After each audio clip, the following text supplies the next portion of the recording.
Hey YouTube, David Staples back with another video. So today we're going to be talking about the 2016 MacBook Pro.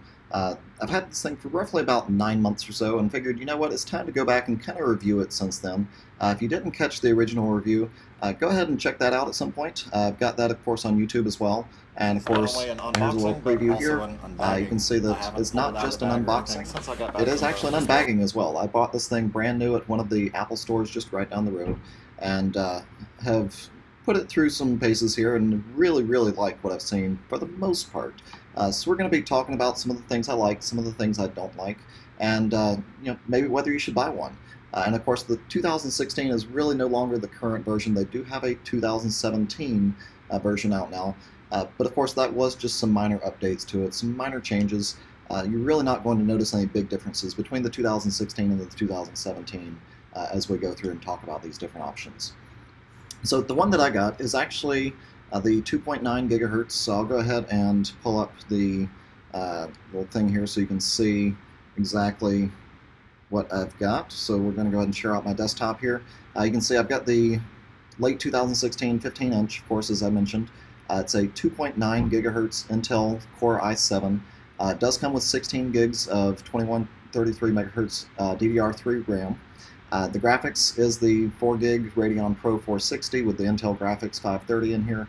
And of course storage, I did opt to upgrade it to a 1 terabyte flash storage because of course with all the videos that I do and all of the virtual machines that I run, the various other types of things that I use this machine for, the extra storage is a rather handy feature to have. As you can see, I'm actually already using most of that drive. I've got 138 gigs still available out of a 1 terabyte drive. So definitely is something that I particularly like to have. I didn't really want to spend the money on the 2 terabyte drive, but I do carry around a extra external hard drive when I'm not going to military bases to teach. So if this is the first time you've tuned into my channel, I certainly appreciate you tuning in and watching. Be sure to click on that subscribe button down below, and you can stay tuned with future videos that I do as well. So in addition to some of these technology reviews, I do also teach a few different classes and put some of the information for those classes online as well. So if you're looking for something like the CompTIA A+, Network Plus, Security Plus, their new CSA Plus, that's the Cybersecurity Analyst. We also have the CompTIA Advanced Security Practitioner. I do teach all of those classes and much more. So be sure to check out the links down below to subscribe, as well as look at some of the other videos that I've published here on YouTube. So we're going to go ahead and take a look at a variety of different things here with this particular laptop. So of course we're going to start off with the travel size. I do actually have the 15-inch. They do make a 13-inch version of this particular laptop. But with the 15, it does give me the extra screen real estate, which comes in really handy for things like photo editing, which I use Photoshop for, as well as video editing. So when I'm doing videos, I'm typically using something like Camtasia. I've also got GoPro Studio, as you might have seen in the dock down at the very bottom of the screen. I also have a couple of other programs that I go to occasionally for different things, but so far Camtasia and the GoPro Studio seem to be the options that I rely on the most. So this is the 15-inch, but again, they do make a 13-inch.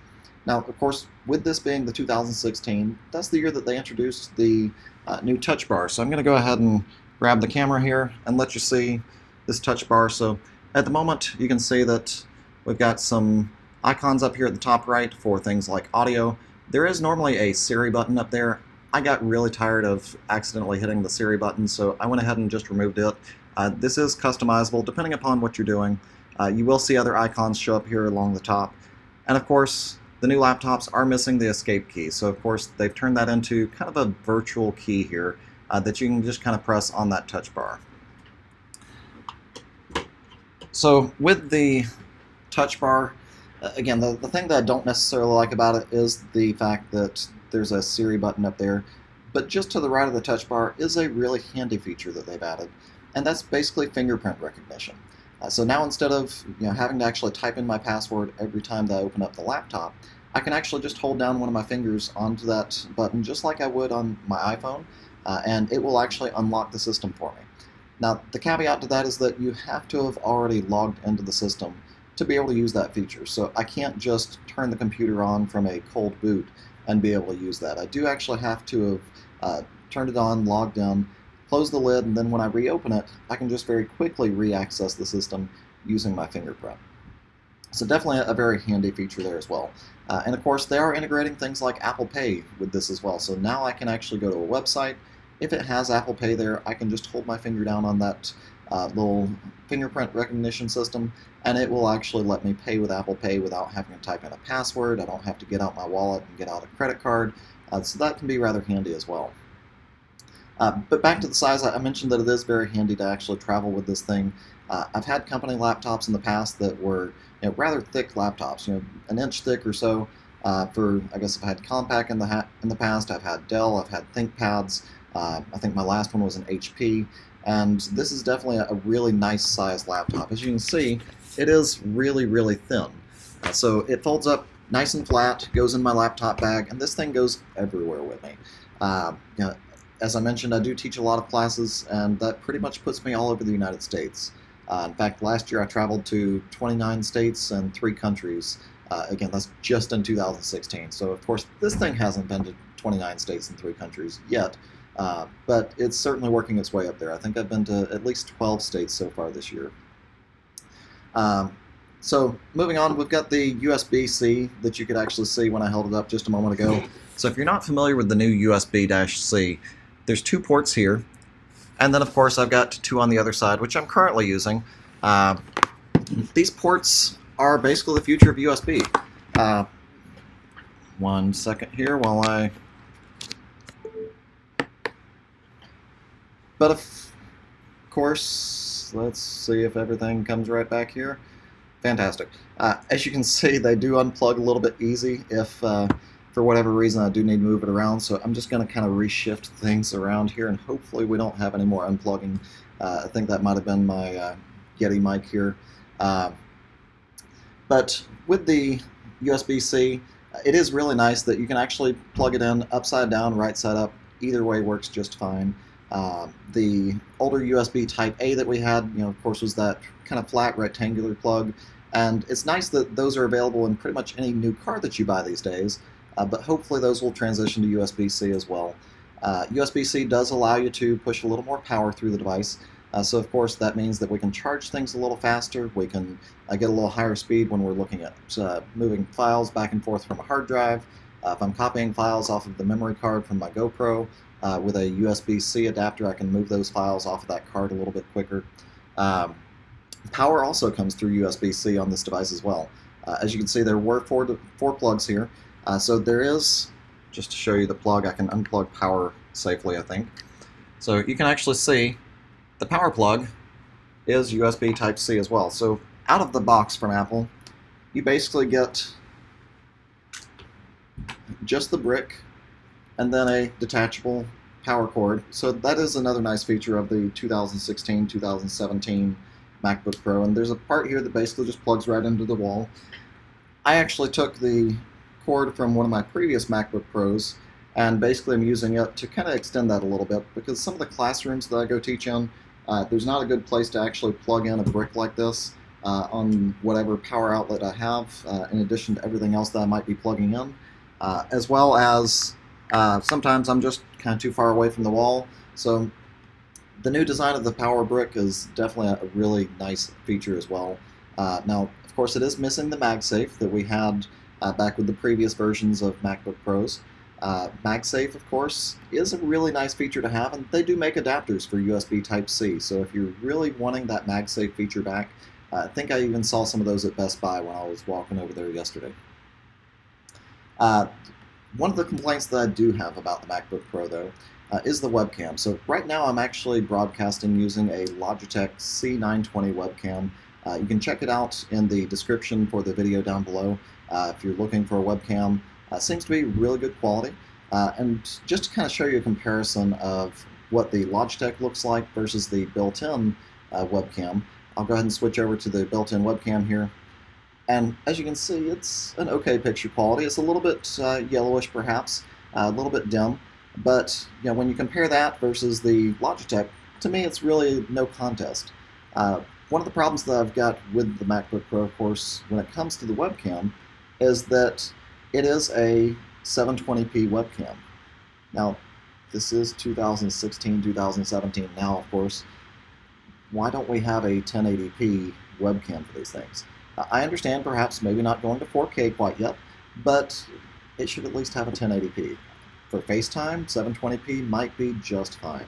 But for anyone who's actually using this machine for anything more than just FaceTime or Skype, the 1080p would come in kind of handy.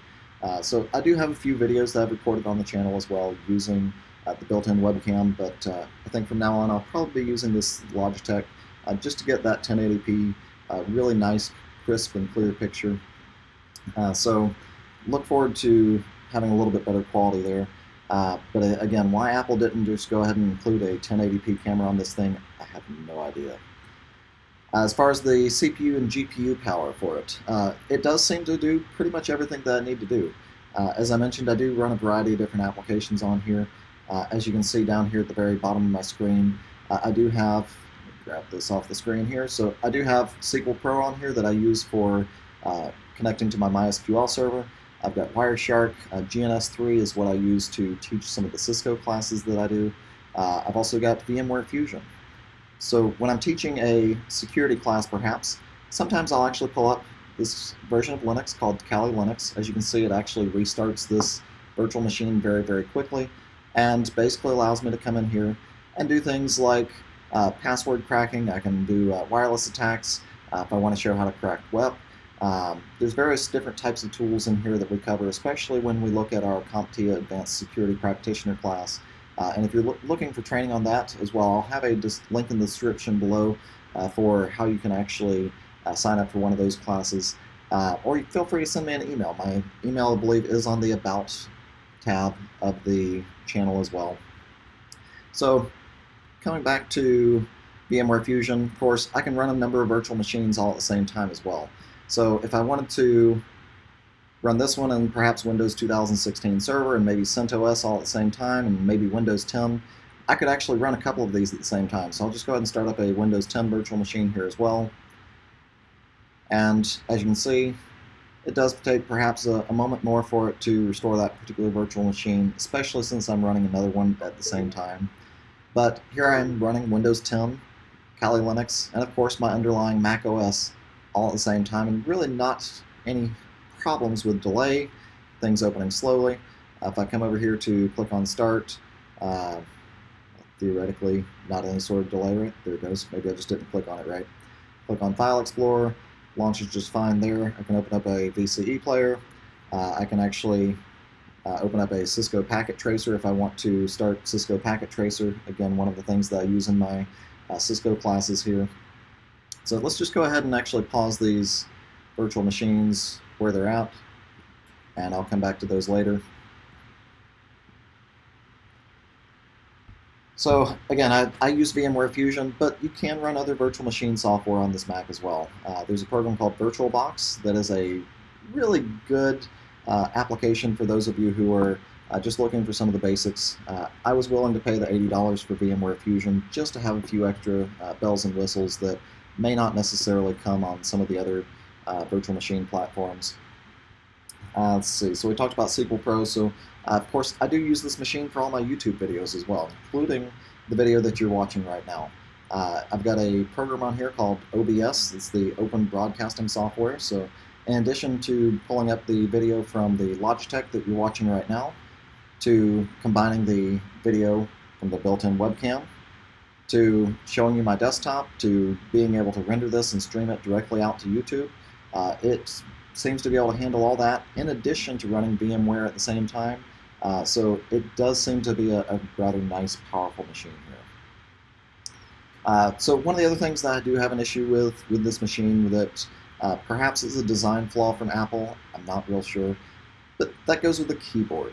Now, I have gotten used to typing on the keyboard. I think I typically do somewhere between 60 and 100 words per minute. But I've noticed that over time, maybe little pieces of dirt or dust will actually get into the keys, or kind of right between the key and the, I guess, the chassis itself, and it will basically make the key stick. So you do have the ability to still kind of push on it kind of hard in a certain area where it will actually accept that key press, but it does actually kind of make things a little bit difficult. Did a little bit of research online and found that it is actually a somewhat common problem. So if you're having problems with that, the fix that I found is you can either take a can of compressed air or maybe just kind of blow in there yourself and see if you can just kind of dislodge that piece of dust or dirt and maybe kind of hold it upside down a little bit, and that should hopefully take care of the issue. Maybe sit there and kind of press the key a few times to get that to become unstuck. So again, that is the 2016 MacBook Pro, but if you have the 2017 MacBook Pro, you should be able to experience roughly the same types of things as the 2016. They did make some minor changes as far as the processors and that type of thing, but for the most part it's a very, very similar machine. So if you've got any questions, again, feel free to leave those in the live chat here below, or leave it in the comments. In the meantime, if I don't see anything, then we'll go ahead and wrap up here. Be sure to tune in a week from today, 12 o'clock Eastern Time, next Thursday.